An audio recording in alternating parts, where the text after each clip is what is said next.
ഇത് mass Motors ഇതാണ് Honda unicorn വണ്ടി നമ്മൾ ജനറൽ സർവീസായിട്ട് വർക്കിന് ചെയ്തിട്ടുണ്ട്. നമുക്ക് മെയിനായിട്ട് പറഞ്ഞേക്കുന്നത് ജനറൽ സർവീസ് അതേപോലെ തന്നെ ജനറലായിട്ട് അതായത് ഫുള്ളൊന്ന് ചെക്ക് ചെയ്യാൻ പറഞ്ഞിട്ടുണ്ട്. മൈലേജിൻ്റെ കേസ് പറഞ്ഞിട്ടുണ്ട്. മൈലേജ് നമുക്ക് ട്യൂണിംഗ് ആയിട്ട് നയ്യാം. പിന്നെ അതിൻ്റെ ഫ്രണ്ട് ഫ്ലാപ്പ് സെറ്റിങ്ങിൻ്റെ കേസ് പറഞ്ഞിട്ടുണ്ടായിരുന്നു. അപ്പോൾ നമുക്ക് നോക്കാം. പിന്നെ ഫസ്റ്റ് രാവിലെയൊക്കെ എടുക്കുന്ന സമയത്ത് വണ്ടി മൂവ് ആവാനായിട്ടൊരു ബുദ്ധിമുട്ടൊക്കെ കാണിക്കുന്നുണ്ട്. അപ്പോൾ നിലവിൽ അതിൻ്റെ ഒരു നമ്മളിപ്പോൾ ഇന്ന് രാവിലെ സ്റ്റാർട്ട് ചെയ്ത് എടുക്കുമ്പോഴും മൂവ് ആവാൻ ബുദ്ധിമുട്ടൊക്കെ ഉണ്ടായിരുന്നു. നിലവിൽ അതിൻ്റെ ചോക്ക് വർക്കിംഗ് അല്ല, ചോക്ക് ഉപയോഗിക്കാണ്ട് സ്റ്റെക്കായേക്കാണ്. അപ്പോൾ അതൊന്ന് റെഡിയാക്കി ഇടാം. അപ്പോൾ നമ്മൾ ജനറൽ സർവീസിനോടനുബന്ധിച്ച് ബാക്ക് ബ്രേക്കിൻ്റെ ഭാഗം തൊട്ട് നമ്മൾ ഡീറ്റെയിൽ ആയിട്ട് ചെക്ക് ചെയ്തുകൊണ്ട് ബാക്കിലത്തെ ബ്രേക്കിൻ്റെ ക്യാമൊക്കെ അഴിച്ചൊന്ന് ക്ലീൻ ചെയ്യാനൊക്കെ ആയിട്ട് അയച്ചാണ്, ക്ലീൻ ചെയ്ത് ഗ്രീസ് ചെയ്യാനായിട്ട്. ബ്രേക്ക് ലൈനർ നമുക്ക് ഇതിപ്പോൾ കിടക്കുന്നത് ഡ്യൂപ്ലിക്കേറ്റ് ലൈനറാണ്, ഒറിജിനലൊന്നുമല്ല, ഡ്യൂപ്ലിക്കേറ്റാണ്. കാരണം ഈ മോഡൽ ഉപയോഗിക്കുമ്പോൾ ഹബിനകത്ത് നല്ല രീതിയിൽ പൊടി വരും, അതിൻ്റേതായിട്ടുള്ള സൗണ്ടും തേമാനവും ഹബിനുണ്ടാവും കേട്ടോ. അപ്പോൾ നിലവിൽ ഇപ്പോൾ ചെറിയൊരു സ്ക്രാച്ചസൊക്കെ വന്നു തുടങ്ങിയിട്ടുണ്ട്. അപ്പോൾ തൽക്കാലം നമുക്കത് ക്ലീൻ ചെയ്തിടാം. ഇനി മാറ്റണ സമയത്ത് ഒറിജിനൽ ഇടാനായിട്ട് ശ്രദ്ധിക്കുക, ഒറിജിനൽ ലൈനർ യൂസ് ചെയ്യുക. അപ്പോൾ തേമാനൊക്കെ കുറവായിരിക്കും കേട്ടോ. പിന്നെ അതേപോലെ തന്നെ ബാക്കിലത്തെ ടയറിൻ്റെ കണ്ടീഷൻ ആവറേജ് ആയിട്ടുണ്ട് കേട്ടോ, ഒന്ന് ശ്രദ്ധിച്ചേക്കാം. വലിയ താമസം ഇല്ലാണ്ട് അത് മാറ്റേണ്ടതായിട്ട് വരും. പിന്നെ അതേപോലെ സ്പോക്കറ്റ് ബെയറിങ്ങിൻ്റെ ഭാഗം നമ്മൾ ചെക്ക് ചെയ്ത് വേറെ പറയത്ത കംപ്ലൈൻറ്റ് ഒന്നുമില്ല. ചെയിൻ ചെറിയൊരു ലൂസ് ഉണ്ട്, അതൊക്കെ ടൈറ്റ് ചെയ്തിടാം, ചെറുതായിട്ടുള്ളൂ. അപ്പോൾ അതൊന്ന് അഡ്ജസ്റ്റ് ചെയ്തിട്ടാൽ മതി. പിന്നെ അതേപോലെ തന്നെ എയർ ഫിൽറ്റർ നമ്മൾ ക്ലീൻ ചെയ്യാൻ വേണ്ടി അയച്ചിട്ടുണ്ട്. എയർ ഫിൽറ്റർ നമുക്ക് ഇതുമ്പോൾ കിടക്കുന്നത് ഡ്യൂപ്ലിക്കേറ്റാണ്, ഒറിജിനലൊന്നുമല്ല. എന്നാൽ വലിയ പഴക്കമായിട്ടില്ല. അപ്പോൾ നമുക്ക് നേരെ അടിച്ച് ക്ലീനാക്കി റീസെറ്റ് ചെയ്യാം. ഇതൊക്കെ നമുക്ക് മാറ്റണ സമയത്തേക്ക് ഒറിജിനൽ ഇടാനായിട്ട് ശ്രദ്ധിക്കട്ടെ. കാരണം ഞാൻ ഇതെന്താ പ്രോബ്ലം എന്ന് വെച്ചാൽ ഇതൊക്കെ നമുക്ക് ചെറിയൊരു ബെനിഫിറ്റൊക്കെ ഉണ്ടാവുള്ളൂ, പക്ഷേ അത് മൂലം ഉണ്ടാവുന്ന കംപ്ലയിൻസുകൾ വളരെ വലുതായിരിക്കും കേട്ടോ. തൽക്കാലം അതിങ്ങനെ ഉപയോഗിക്കുക. ഇത് വലിയ പഴക്കമായിട്ടില്ല, ഇടയ്ക്ക് നമ്മൾ മാറ്റിയേക്കണം ഇടയ്ക്കപ്പോഴോ. അപ്പോൾ അത് മാറ്റണ സമയത്ത് ഒറിജിനൽ ഇടാനായിട്ട് ശ്രദ്ധിച്ചാൽ മതി. ഇനി പിന്നെ ബാറ്ററിയൊക്കെ ഒന്ന് ടെസ്റ്റ് ചെയ്ത് വിടുന്നുണ്ട്. ബാറ്ററി നമുക്കിത് ഇരിക്കുന്നത് 2025 ബാറ്ററിയാണ്, പുതിയ ബാറ്ററിയാണ്. വോൾട്ടൊക്കെ നോക്കി, വോൾട്ടൊക്കെ കറക്റ്റായിട്ടുണ്ട്, വേറെ പ്രോബ്ലം ഒന്നുമില്ല കേട്ടോ. പിന്നെ ചോക്ക് പ്രോപ്പറായിട്ട് വർക്കിംഗ് അല്ല, ഈ ചോക്കിൻ്റെ കേസ് ഫുൾ സ്റ്റക്കായ ഒരു അവസ്ഥയിലാണ്. നമ്മൾ രാവിലെ സ്റ്റാർട്ട് ചെയ്യുമ്പോൾ ചോക്ക് ഉപയോഗിച്ചിട്ട് വേണം വണ്ടി സ്റ്റാർട്ട് ചെയ്യാനായിട്ട്. അതിനകത്ത് പ്രധാനമായിട്ട് 2 കാരണങ്ങളെന്ന് വെച്ചാൽ, ഒന്ന് നമ്മുടെ കാർബറേറ്ററിൻ്റെ ഇപ്പോഴത്തെ പെട്രോൾ ഉപയോഗിക്കുമ്പോൾ കോമൺ ആയിട്ട് കംപ്ലൈൻറ്റുകളുണ്ട്. അതായത് ജെറ്റുകൾ ബ്ലോക്ക് ആവാം, അതിൻ്റെ ഫ്ലോ ആ ഹോളുകൾ അടയണതിൻ്റെ അനുസരിച്ചിട്ട് പെട്രോൾ കിട്ടാത്ത ഒരു പ്രശ്നം വരും.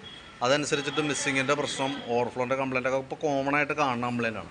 ഇപ്പോൾ തൽക്കാലം നമ്മൾ കാർബറേറ്റർ അഴിച്ച് ക്ലീൻ ചെയ്യാനായിട്ട് നോക്കണ്ട. കാരണം അഴിച്ച് ക്ലീൻ ചെയ്താലുള്ള പ്രശ്നം എന്ന് വെച്ചാൽ ഇപ്പം നിലവിൽ വരുമ്പോൾ കുഴപ്പമില്ലെങ്കിലും അഴിച്ച് റീസെറ്റ് ചെയ്യുന്ന സമയത്ത് ഓവർഫ്ലോ വരാനുള്ള സാധ്യത 90%. അപ്പോൾ അതുകൊണ്ട് തൽക്കാലം അത് ഡിസ്റ്റർബ് ചെയ്യേണ്ട, അത് അങ്ങനെ തന്നെ ഇരിക്കട്ടെ. ഞാൻ ഈ ചോക്കിൻ്റെ കേസ് ക്ലിയർ ചെയ്ത് തരാം. അതിന് ശേഷം മൈലേജ് ട്യൂണിങ്ങിൻ്റെ കേസ് ഉണ്ടെങ്കിൽ അത് നമുക്കൊന്ന് ക്ലിയർ ചെയ്ത് ട്യൂൺ ചെയ്തിട്ട് തരാം കേട്ടോ. അത്രയും നമുക്ക് അതുമായി ബന്ധപ്പെട്ട് ചെയ്യാം. പിന്നെ അതിൻ്റെ സ്പാർക്ക് പ്ലഗ് ഒന്ന് ക്ലീൻ ചെയ്യാൻ വേണ്ടി അയച്ചാണ്, വലിയ പഴക്കമൊന്നുമില്ല, ജസ്റ്റ് ഒന്ന് ക്ലീൻ ചെയ്ത് റീസെറ്റ് ചെയ്താൽ മതി. പിന്നെ അതേപോലെ നമ്മൾ അതിൻ്റെ എഞ്ചിൻ ഓയിൽ ചെക്ക് ചെയ്തു. ഓയിൽ നമ്മൾ നിലവിൽ നോക്കുമ്പോൾ വളരെ മോശം, നല്ല രീതിയിൽ കളറ് മാറിയിട്ടുണ്ട്. അപ്പോൾ എനിക്ക് തോന്നുന്നു ഏകദേശം ഒരു 3000 കിലോമീറ്ററൊക്കെ ഓയിൽ ഓടിയിട്ടുണ്ടെന്നുണ്ടെങ്കിൽ മാറ്റി കളയാനായിട്ട് ശ്രദ്ധിക്കാം. കാരണം നമുക്ക് 100% ഓയിലിൻ്റെ കളറ് നോക്കിയിട്ട് നമുക്ക് അതിൻ്റെ ക്വാളിറ്റി പറയാനായിട്ട് പറ്റില്ല. പക്ഷേ ഇതിൻ്റെ ലെവലൊരല്പം കുറവുണ്ട്. കളറ് വെച്ച് നോക്കുമ്പോൾ ഇച്ചിരി മോശമായിട്ടാണ് കാണുന്നത് കേട്ടോ. അപ്പോൾ ഓയിൽ മാറ്റണതാണ് ഏറ്റവും ബെറ്റർ. ഓരോ 3000 കിലോമീറ്ററിലാണ് നമ്മൾ എഞ്ചിൻ ഓയിൽ മാറ്റേണ്ടത് കേട്ടോ. അതൊക്കെ കമ്പനി ഒറിജിനൽ ഓയിലൊക്കെ തന്നെ ഒഴിക്കാനായിട്ട് ശ്രദ്ധിക്കാം. അപ്പോൾ അതല്ലെങ്കിലുള്ള പ്രോബ്ലം എന്ന് വെച്ചാൽ നമുക്ക് അതിൻ്റെ എഞ്ചിൻ്റെ ഉള്ളിൽ അഴുക്കിൻ്റെ അളവൊക്കെ കൂടുതലായിരിക്കും. അങ്ങനത്തെ പല പ്രോബ്ലംസും അതുമായി ബന്ധപ്പെട്ട് വന്നുണ്ട് കേട്ടോ. അപ്പോൾ നിലവിൽ എഞ്ചിൻ ഓയിൽ കൂടി ഉൾപ്പെടുത്തിയിട്ടുള്ള എസ്റ്റിമേറ്റാണ് ഞാൻ ഇടണം. ഞാനിപ്പോൾ ഓയിൽ അയച്ചു വിട്ടിട്ടില്ല. നിങ്ങൾ വീഡിയോ കണ്ടതിന് ശേഷം നോക്കിയിട്ട് റിപ്ലൈ ഇട്ടാൽ മതി. റിപ്ലൈ കിട്ടിയിട്ട് നമ്മൾ അതനുസരിച്ചിട്ടാണ് എന്തെങ്കിലും ചെയ്യുള്ളൂ കേട്ടോ. പിന്നെ അതേപോലെ ഈ ക്രാഷ് ഗാർഡ് നമുക്കൊരു ബെൻഡ് ഉണ്ടായിരുന്നു, അങ്ങനെ ചെരിഞ്ഞിരുന്നായിരുന്നു, അത് ഞാൻ ലെവലാക്കിയിട്ടുണ്ട്.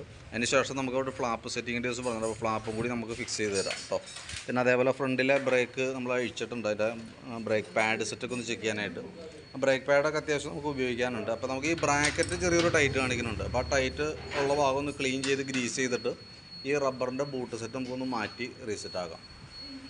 പിന്നെ അതിൻ്റെ നിലവിൽ കോൺസെപ്റ്റ് ചെറിയൊരു ടൈറ്റ് കാണിക്കുന്നുണ്ട്, അത് നമുക്കൊന്ന് തൽക്കാലം ഒന്ന് അഡ്ജസ്റ്റ് ചെയ്തിടാം.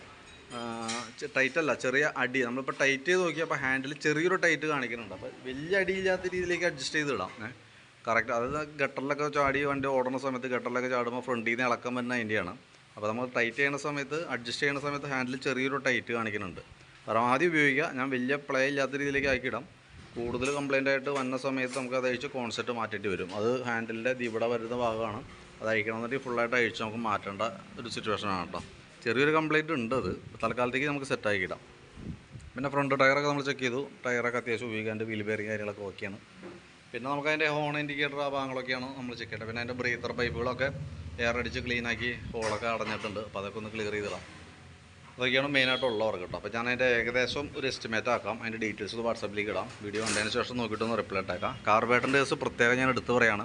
ഇപ്പോൾ ഉപയോഗിക്കുന്ന പെട്രോൾ എന്ന് പറഞ്ഞാൽ E20 പെട്രോൾ എന്ന് പറയും. എത്തനോൾ മിക്സ് ചെയ്ത് 20% എത്തനോളാണ്.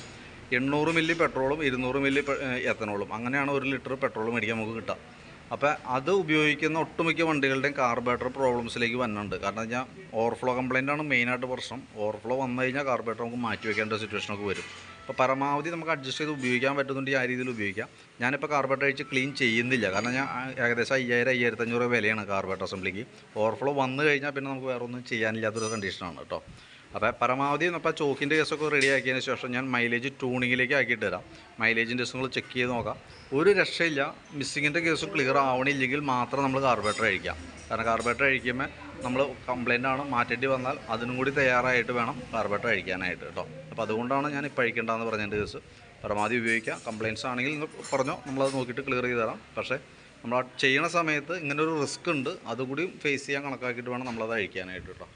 അപ്പോൾ ഞാൻ അതിൻ്റെ ഇപ്പോൾ നിലവിൽ ഇപ്പോൾ ചെയ്യുന്ന വർക്കിൻ്റെ ഒരു എസ്റ്റിമേറ്റ് ഇടാം. അപ്പോൾ അത് നോക്കിയിട്ടൊന്ന് റിപ്ലൈ ഇട്ടേക്കട്ടോ വാട്സാപ്പിൽ തന്നെ.